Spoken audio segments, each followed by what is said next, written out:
Welcome, troopers. Sorry this video is coming out a bit on the late side, but I had a lot to do, so yeah.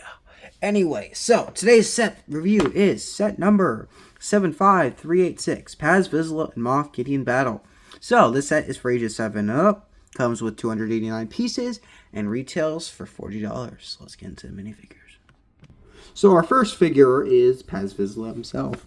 It comes with his little mini gun, which is pretty cool. Take that off. He has overall pretty good printing. He's got some nice yellow on the legs there, and mostly got some other like bluish colors. No face though is the thing, so yeah, we never see his face, so it doesn't really matter that much.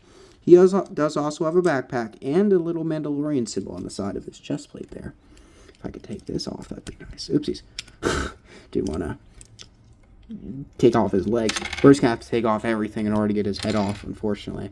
But yeah, he has a pretty good torso print. I'd say I could probably use this for like a custom figure if I wanted to. I'd probably get a few more copies of this set so I can get those Praetorian guards. And honestly, being honest here, not the Paz Vizsla, but the Moff Gideon figure looks really good. Sorry if I'm taking so long to move on to the next figure. This Paz Vizsla head is unfortunately the bane of my existence. I actually got this at the big Lego store in Minnesota, the Mall of America. Pretty cool overall. And yeah, this set is definitely something. I'll be obviously doing the actual set in a second here, but I gotta get through the minifigures first. So our next figure is Paz Vizsla.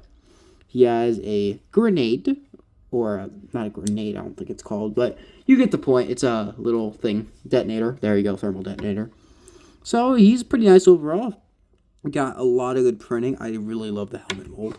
It's one of the better looking helmet molds. He has two faces. He has that like more of a smirk, and he also has where he's like insanely rage mode or insane mode, whatever you want to call it. Yeah, because it comes with a hairpiece, which is pretty nice. So he does have a back print and this little jetpack here. Show that off. It has a little print on it. And this is what his back looks like. That'd be pretty nice if you didn't want to have that jetpack on, you could probably put on the, you could probably just take it off and have not too much of an issue. Yeah, pretty nice overall. There are 2 Praetorian guards in this set. However, I'll only be doing 1 because the other one is the exact same, except he has a different weapon. So yeah, our Praetorian guard is pretty good. No head print, unfortunately, so they're kind of diverging from that, which I guess is pretty nice in some senses. It depends on how you view minifigure uniqueness, I guess. So this is actually very similar to the Sith Trooper's torso now that I look at it. This is pretty nice overall printing, although like I said, this is pretty much the same exact printing on the torso as the Sith Trooper to my knowledge. So yeah, I guess that's whatever though. So now, if I can put this back up, we're going to be looking at the actual set. So, looking overall, this is a pretty nice set, I'd say. It's got its ups and downs overall. So, we're actually going to look in this section first. Now, this section is pretty small. All we pretty much have here is this little panel here. As you could tell, that's the whatever it's called from the Mandalorian Season 2. Sorry if I can't remember the name. I'm not exactly as much of a Star Wars buff as my dad. But yeah, there's also a clip here to put your weapon right here.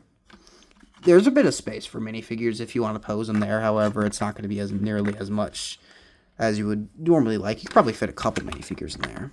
Yeah, let's just put the Moff here real quick to get that across, the point across that he can be put in there. Actually, gonna move this thing down a bit. It's a bit on the higher side. Move it up slightly out. So our next feature is a door. This lamppost is not supposed to come off. However, it does come off a lot. So if you pull this up, this thing here, you can pull it up, and then it just automatically goes like that. Unfortunately, mine's a bit tilted right now, but I guess it's probably because it's older. So yeah, you could just put a figure in there if you want. You could just make it do this. You just have to lift it. Well, actually, you have to go back here. And as you can see, there's this little Technic thing here. You just put that down. Boop, he just gets crushed. Which is pretty okay, I guess. It's an okay feature. I'm not expecting too much stuff from that. But yeah, we also have a little crate here in the front area. Just a couple thermal detonators inside, nothing crazy. Speaking of something, we do have a little cannon or a turret that you can take off. And it has some stud shooters.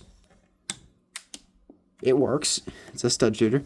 Like normal stud shooters. Where the fuck did that go? Oh, there it is. Excuse me. Come on. Excuse me while I struggle to get this. Anyway, you could just put you could see one figure there. I'm just going to see the Moff for an example. The Moff is what I'm going to call him now. Jeez, this figure. I may need to get like a, yeah, whatever.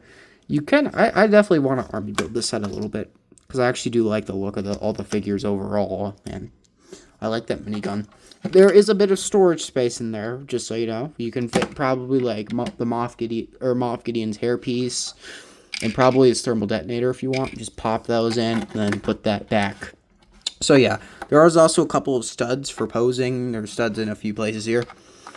So yeah, pretty good set overall. I wouldn't pay $40 for this. I'd pay $30. However, if you can find it for $30, I recommend it. So yeah, that's pretty much it for the video. Bye guys.